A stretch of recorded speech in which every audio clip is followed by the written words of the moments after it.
এখন এটা আমি এই গ্রুপে গ্রুপে মিলাইয়া লাগাবো।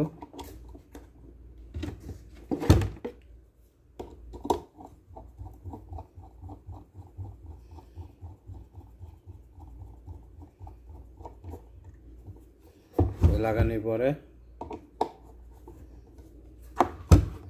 লাগাইলাম, এখন এই কভারটা লাগাতে হবে। এটা এদিকে সেদা আছে, এই গ্রুপের ভিতরে লাগবে। এই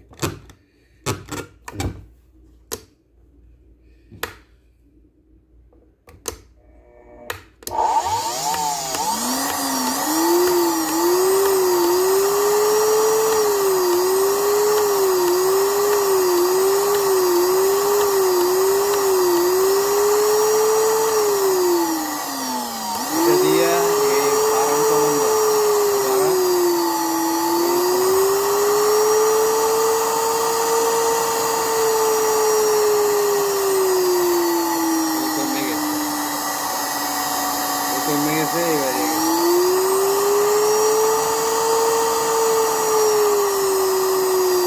এটা অফ, এটা হলো ডাইরেক্ট পুশ করা। কোনো কিছু জাম হয়ে গেলে ব্লান্ডারে তখন এটা পুশ করতে হবে। এখন শেষ হলো কাজ, এই লিমিট সুইচটা চেঞ্জ করছি। আর এটা হলো এই এখন চাপ দিয়ে ধরছি যে এই আওয়াজ করে, এটা লিমিট সুইচের কারণে নতুন লাগাই দিছি। আর এটার অটোটা সুইচটার সমস্যা ছিল, সুইচটার সমস্যার সমাধান করে দিচ্ছি।